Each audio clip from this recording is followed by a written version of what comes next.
नमस्कार। ये डील जो हुई है, ये जो सीज फायर हुआ है 15 दिन का, इस सीज फायर से क्या बदलेगा? क्या ट्रंप वापस युद्ध में आएंगे? क्या ये सीज फायर ऐसे ही एक्सटेंड होता रहेगा? क्या ईरान को इससे कुछ हासिल हुआ या ईरान ने कुछ खो दिया? क्या ट्रंप को कुछ हासिल हुआ या खो दिया?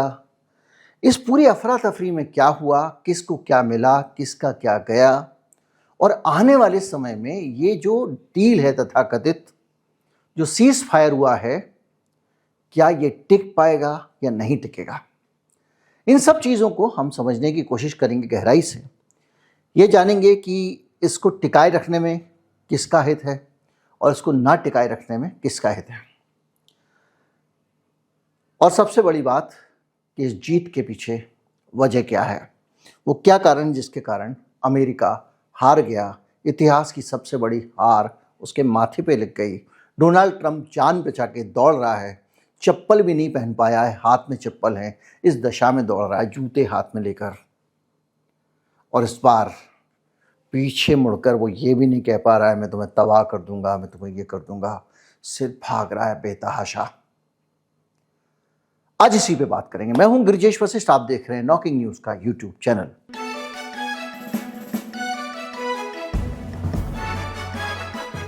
जब डोनाल्ड ट्रंप भागता है तो इसलिए भागता है क्योंकि आखिरी वक्त तक वो धमकाने में लगा रहता है। 3 पत्ती के गेम की तरह ज़्यादा से ज़्यादा चाल खेल रहा है और पत्ते उसके पास नहीं है, और इस भ्रम में है कि सामने वाला उसके कॉन्फिडेंस को देखकर डर जाएगा और भाग खड़ा होगा। डोनाल्ड ट्रंप ने भी यही किया। वो लगातार धमकाने की कोशिश करता रहा और ये दिखाने की कोशिश करता रहा कि हम सभ्यता को नष्ट कर देंगे, ये कर देंगे, वो कर देंगे। लेकिन सभ्यताएं नष्ट करने के लिए नहीं होती हैं, वो तो पुष्पित पल्लवित होती हैं। ईरान के लोगों ने कल जो आखिरी दांव खेला था, उसके बाद डोनाल्ड ट्रंप के पास कोई रास्ता नहीं बचा था। जिस देश में आप जनता की बगावत करा के रिजीम चेंज कराने चले थे, उसी देश की जनता अपनी जान पे खेल रही थी। कल मैंने आपको बताया था कि किस तरह से 1,40,00,000 लोगों ने सरकार को लिखकर बलिदान देने की इच्छा जताई थी देश के लिए। कैसे 10 लाख लोग सड़कों पे आ गए थे, कुल 9 करोड़ की आबादी के बीच में। अद्भुत चीज़ थी। और जब ये हो जाएगा तो आप रात को आपके पास बम भी होगा, आप नहीं डाल पाएंगे।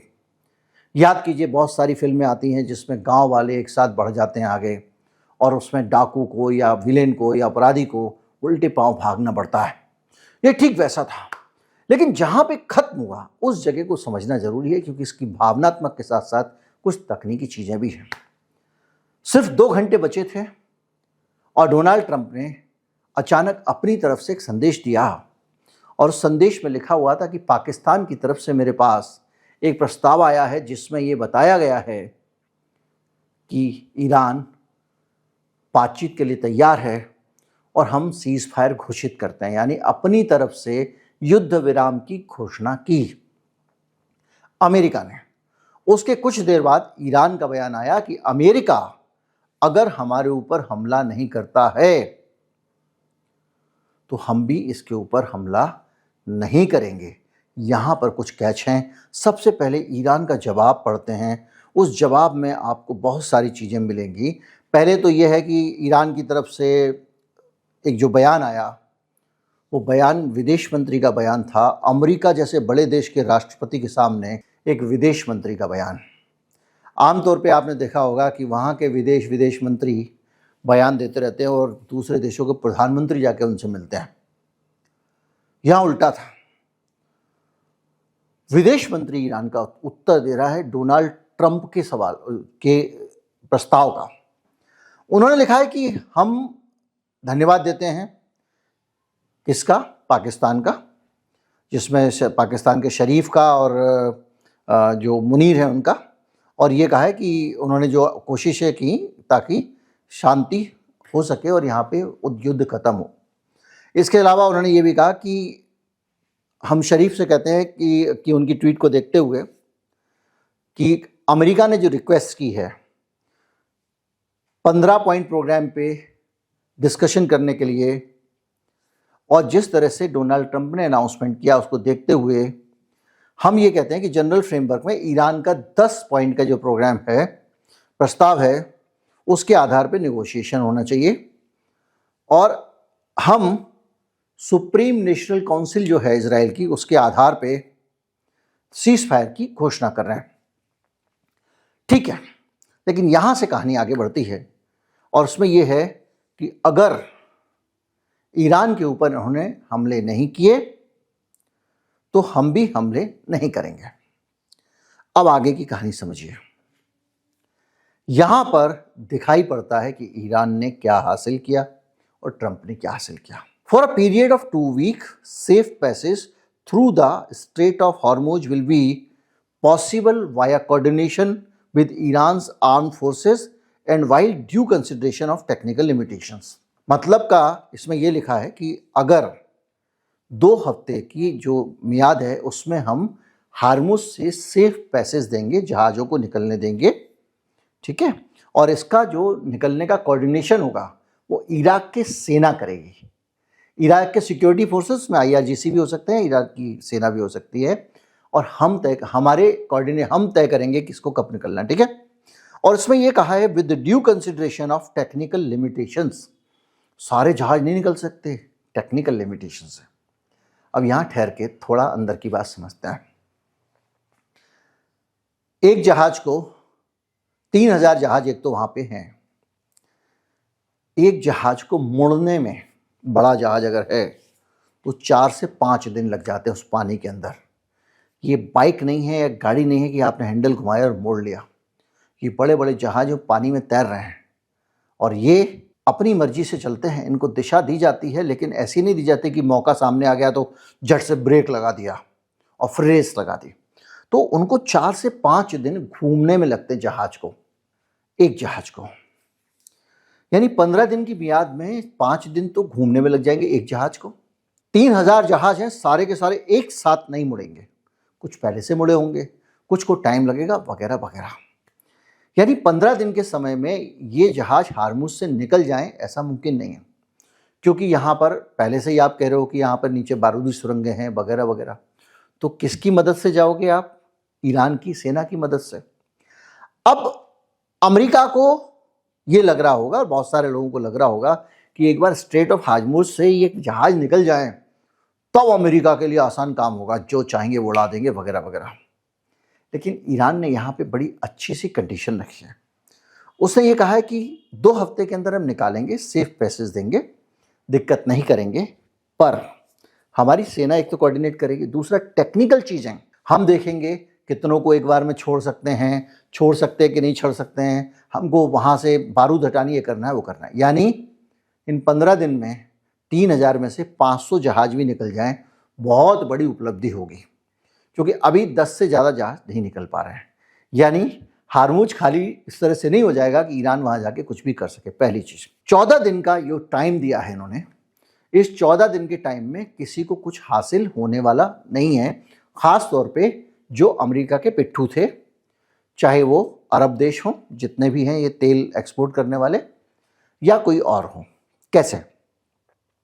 हमने कई बार डिस्कस किया कि बहुत सारे तेल के कुएं, तेल के ठिकाने नष्ट हो गए हैं, कहीं रिफाइनरी नष्ट हो गई है, कहीं ठिकाने नष्ट हो गए हैं। एक हद से ज़्यादा आप तेल बना लोगे तो कहाँ डालोगे? अंडरग्राउंड आपके जो स्टोरेज हैं फुल हो गए हैं, जहाज़ों के अंदर भर नहीं सकते क्योंकि जहाज़ नहीं है जिन जहाज़ों में पहले से तेल भरा हुआ है। यानी पूरी तरह से जो तेल का प्रोडक्शन है वो ठप पड़ा हुआ। कुछ लोग कह रहे हैं पेट्रोल मिलेगा, ना मिलेगा भैया, अभी नहीं मिलने वाला, भूल जाओ।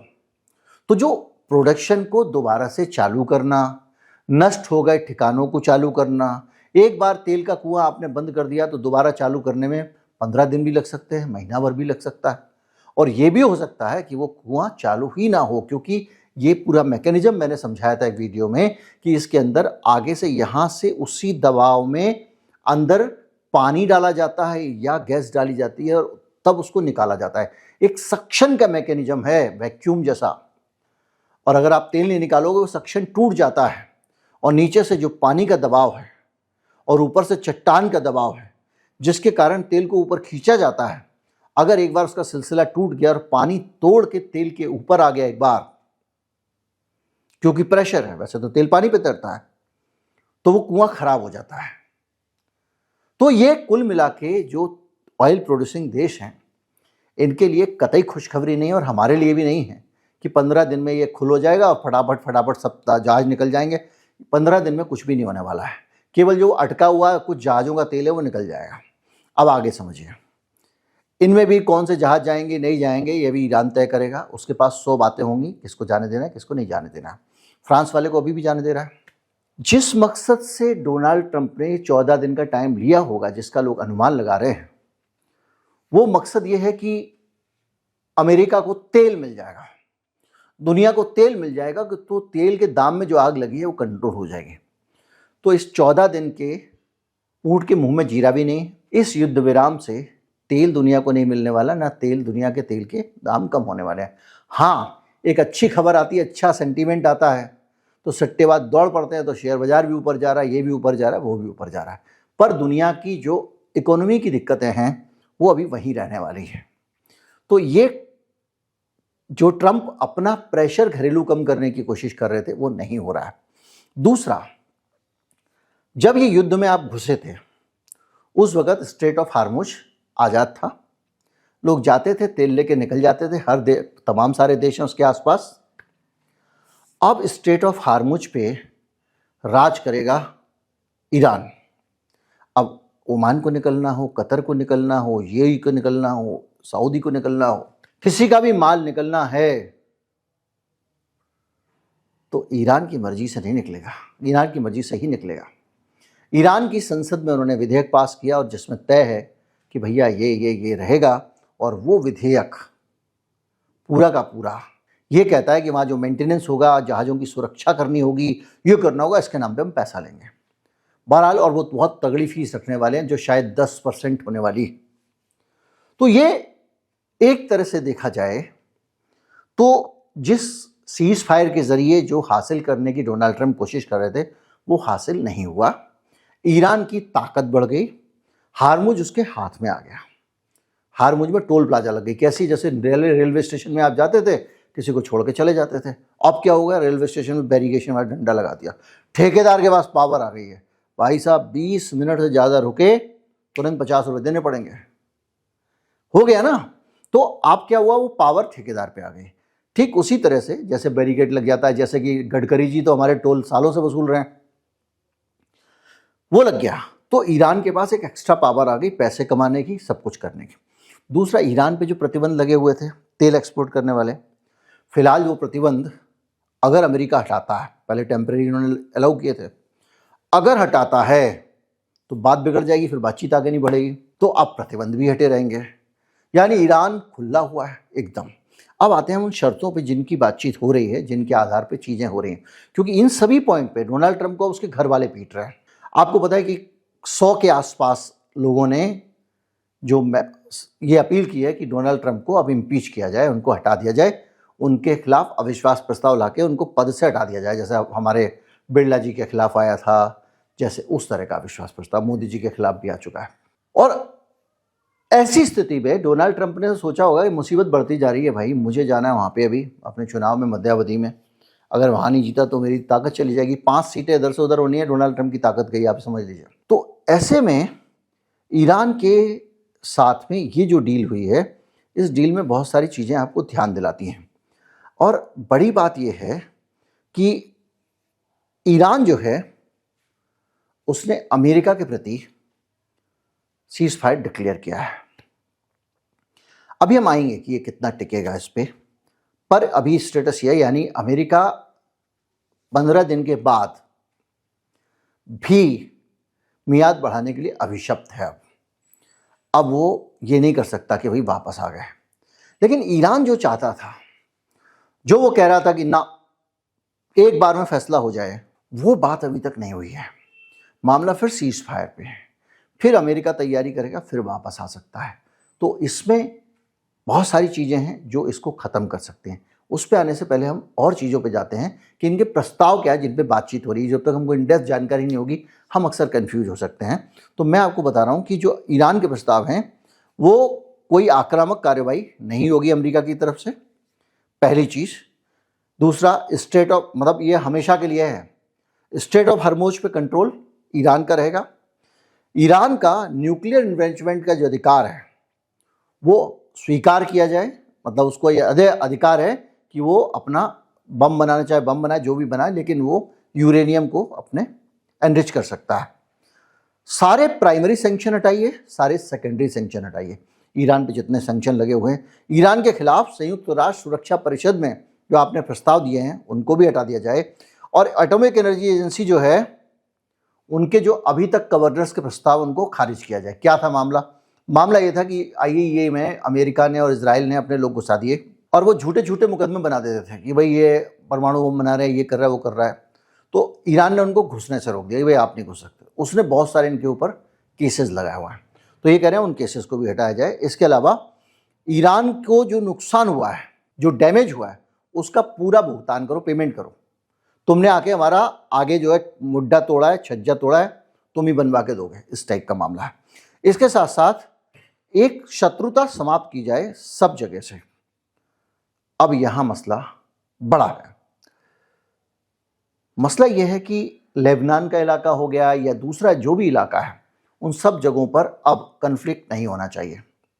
और सबसे बड़ा शर्त जो है ईरान की वो ये है कि ये जितने UAE चंगू मंगू चंगू पंगू जितनी जगह पे अमेरिका के अपने मिडिल ईस्ट में सैन्य अड्डे बने हुए हैं, ये ले जाओ अपने उठा के, सब अब नहीं चाहिए, यहाँ पे हटाओ यहाँ से। तो ये ईरान के प्रस्ताव हैं। अब आप सोचिए इन प्रस्तावों के ऊपर अमेरिका कितने प्रतिशत सहमत होगा। बेसिक सी बात है,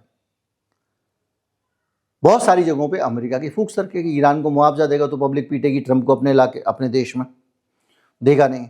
इसके साथ साथ वो वहाँ से पूरे के पूरे अपने सैनिक अड्डे हटा लेगा तो पब्लिक क्या इतिहास में सदियों तक उसको पीटा जाएगा। तो ये पूरी सिचुएशन जो है उसमें अमेरिका का भी प्रस्ताव है।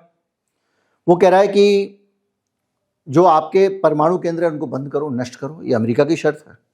कभी भी न्यूक्लियर हथियार ना बनाने की कसम खाए लिख के ईरान। इसके अलावा जो IAEA को सौंप दिया जाए जितना यूरेनियम उसने अभी तक बना लिया है। मिसाइल कार्यक्रम पे सीमा हो कि भैया इतने किलोमीटर रेंज तक की बनाओगे और इससे ज़्यादा मिसाइलें नहीं बनाओगे, क्योंकि इस बार मिसाइलों से तो डर गया ना। इसके अलावा स्टेट ऑफ हॉर्मुज को हमेशा खुला रखेगा। इंटरनेशनल एटॉमिक एनर्जी जो एजेंसी है उसकी निगरानी बढ़ेगी और 30 दिन का सीज फायर वगैरह वगैरह, और इसके साथ साथ कुछ प्रतिबंधों में राहत देने की बात भी अमेरिका ने की है। यानी अब जो बातचीत शुरू हो रही, कल बातचीत शुरू होगी इस सीज फायर के दौरान, उसमें ये शर्तें होंगी अमेरिका की तरफ से और ईरान की तरफ से। जाहिर बात है ज़्यादातर शर्तों को कोई मानने वाला नहीं है। ईरान तो जीत रहा है, वो तो बिल्कुल नहीं मानने वाला। तब क्या होगा, एक चीज़। दूसरा, एक मसला समझिए, अमेरिका का ईरान के साथ में कन्फ्लिक्ट था, अमेरिका ने विड्रॉ कर लिया, पाकिस्तान ने कहा, उसने पाकिस्तान की बात मान ली। हालांकि पाकिस्तान ने कुछ नहीं कहा। डोनाल्ड ट्रंप ने मेरी इज्जत बचाने के लिए पाकिस्तान से ट्वीट करवा दिया, क्योंकि जो शहबाज शरीफ का ट्वीट है, वो ट्वीट जो वायरल हो रहा है आप देख रहे होंगे, उसमें जो ट्वीट का हेडर है उसमें साफ लिखा हुआ है कि पाकिस्तान का प्रधानमंत्री X पे ये ट्वीट करेगा। उसने क्या किया, वैसा का वैसा चिपका दिया। फिर उनको समझ में आया तो उन्होंने ऊपर का ऐसा डिलीट किया। तो ट्विटर में क्या होता है कि अगर आप कुछ एडिट करोगे तो उसकी भी हिस्ट्री आ जाती है। लोगों ने उसकी हिस्ट्री पढ़ ली तो बोले तो डोनाल्ड ट्रंप से आया हुआ ही पूरा मैसेज उन्होंने चिप दिया है। तो कुल मिला के पाकिस्तान को उन्होंने इज्जत बचाने का बहाना बनाया। वो पहले वापस जाता, वैसे दौड़ के वापस जाता तो होता नहीं, लेकिन भाई कह रहा इसलिए मैं वापस जा रहा हूँ, ऐसे करके उसने अपनी इज्जत बचाई है। बहरहाल अब अमेरिका के ऊपर एक बड़ा दबाव है और इसमें तमाम सारी चीज़ों के बीच में टेक्निकल लिमिटेशंस की बात तो मैं आपको बता ही चुका हूँ कि भैया एक बार में इतनी नहीं निकल सकती, उतनी नहीं निकल सकती। और अब जो खनन है तेल का वो सामान्य नहीं होने वाला, जैसा मैंने आपको बताया। और क्योंकि टैंकर का ट्रैफिक 95% कम हो गया था, उसके कारण बहुत सारे कुएं बंद हो गए। इराक, सऊदी, तमाम सारी बहुत डिटेल्स हैं, इसमें हम जाएंगे नहीं, आप तस्वीर पूरी समझ गए। और इसके कारण दिक्कत ये हुई है कि अब आप अगर सऊदी अरब पे बम डालते हो तो क्या अमेरिका बोलेगा? आप अगर UAE पे बम डालते हो तो क्या बोलेगा? क्योंकि अब मामला अमेरिका के साथ तो सौदा हो गया कि अमेरिका उनके ऊपर हमला नहीं करेगा, पहली बात। और अगर अमेरिका नहीं करेगा तो ईरान भी उस पर हमला नहीं करेगा, यही तो बात है ना। लेकिन ये अतर कतर फतर सतर ये सारे के सारे ये ईरान की दया पे हैं। उसी तरह से इजराइल भी कर रहा है। इजराइल ने जैसे ही ये बंद हुआ, मैंने आपको बताया था कि उसने अमेरिका को तो बिजी कर दिया ईरान के साथ में, और मौके का फायदा उठा के वो लेबनान पे कब्जा करने में लगा हुआ है। इजराइल का तो ये पूरा टेम्परामेंट ही है, उसका स्वभाव ही है, वो लेबनान पे कब्जा करने में लगा हुआ है। अभी सीन ये हो रहा है कि उसने एक ही घंटे के अंदर लेबनान पे 100 से ज़्यादा जगह पे स्ट्राइक की हैं, सारी रिहायशी इलाकों में। लोगों को चेतावनी तक नहीं दी वैकेंट करने की। वो शुरू हो गया है, और अगर ये शुरू हो जाता है तो निश्चित तौर पे अभी ईरान की तरफ से रिएक्शन आया कि ये बकवास बंद करो, रोक दो इसको। चाइना ने भी कहा है कि वहाँ पे हमले मत करो लेबनान पे, लेकिन इजराइल ने कर दिया है। अब क्या होगा, ईरान को इजराइल पे करना पड़ेगा हमला, क्योंकि वो लेबनान को मरने नहीं छोड़ सकता। क्योंकि लेबनान के हिजबुल्ला ईरान की तरफ से लड़ने आए थे, और हिजबुल्ला का बदला लेने के लिए लेबनान पे हमला हो रहा है। लेबनान एक बड़ा सज्जन टाइप का देश है, मैं पहले भी कई बार बता चुका हूँ। वहाँ पे राष्ट्रपति, स्पीकर और प्रधानमंत्री तीनों पद पे अलग अलग धर्म के लोग रहते हैं। स्पीकर शायद क्रिश्चियन रहते हैं, तो उस तरह का मामला है। और बड़ी संख्या फ्रेंच स्पीकिंग आबादी की है, क्योंकि वो कभी फ्रांस का उपनिवेश रहा था। उस वजह से फ्रांस का भी लेबनान के लिए सॉफ्ट कॉर्नर है। तो ये जो सिचुएशन है, इस वजह से अब इन्होंने लेबनान पे हमले किए हैं। अब अगर ये नहीं रुकता है इजराइल, तो ईरान फिर से मिसाइल डालेगा। तो सीज फायर में क्या हुआ, अमेरिका तो निकल गया, भैया तुम जानो तुम्हारा काम जाने। और इनको जो सारे अमेरिका के चक्कर में ज़्यादा उछल रहे थे, इनको छोड़ के चला गया। मेरे दूसरे चैनल पे वीडियो है किस तरह से इजराइल तबाह हो चुका है, खंडर हो चुका है। अब इसके कारण इजराइल बचने वाला था, लेकिन इजराइल को शांति मंजूर नहीं है, तो उसकी किस्मत में फुटबॉल की तरह कुछ लिखा है। अब फिर से तो कुल मिला के सिचुएशन क्या बन रही है, जो हिजबुल्ला हो चाहे हूती हो, इनके साथ तो कोई समझौता नहीं हुआ ना। ये भी अभी लड़ सकते हैं, कहीं पे भी लड़ सकते हैं। इराक में रेजिस्टेंस फोर्सेस ने युद्ध विराम घोषित कर दिया, और एक अमेरिकी पत्रकार को गिरफ्तार कर लिया था, उसको भी उन्होंने रिहा कर दिया, ले जाओ भैया, हमको क्या करना है। इस बीच में डोनाल्ड ट्रंप कभी कुछ बोल रहे हैं, कभी कुछ बोल रहे हैं कि वही हरमुज में हम मिलके वसूली करेंगे, ये जो भी है। लेकिन आपको एक चीज़ क्लियर मान के चलनी चाहिए कि इस युद्ध विराम से कोई लाभ किसी को नहीं हुआ है, तेल का संकट नहीं हटा है। युद्ध विराम अमेरिका ने मजबूरी में किया, क्योंकि वो एकदम चेतावनी देके बैठा हुआ था। जब पहले 4 बार उसने जैसे मियाद बढ़ाई है, वैसे ही ये मियाद बढ़ाई है। इस बार पाकिस्तान ने उसकी मदद कर दी, क्योंकि इस बार भी ईरान का कुछ बिगाड़ नहीं सकता था, वो हूल दे रहा था जिसमें वो आया नहीं, तो किसी का कुछ होने। दूसरा, डोनाल्ड ट्रंप अगर सोच रहे हो तेल का दाम कम हो जाएगा वगैरह वगैरह, तो वो जो शेयर मार्केट से खेल लेते हैं वो खेल ले तो खेल लें, बाकी उनको कुछ हासिल हुआ नहीं है। अमेरिका के लोग कह रहे हैं कि भैया तुम गए क्यों थे वहाँ पे, ज़रूरत क्या थी, वहाँ हरमुज उसको दे के आ गए आप, उसका हो गया वो, अब तो बातचीत चलेगी, सैंक्शन हट गया उसके, सब कुछ हट गया, और आपकी इतनी हिम्मत नहीं कि डाल दो। और बल्कि ये गए थे वहाँ पे, ईरान ने कहा है अब कि वो पायलट को छुड़ाने नहीं गए थे यहाँ पे, ये खोद के यूरेनियम चुराने गए थे, और खंडर बना दिया, पूरे पूरे कब्रिस्तान बना दिया इनके अमेरिका के जहाज़ों का, वहाँ के लोगों ने, ईरान के।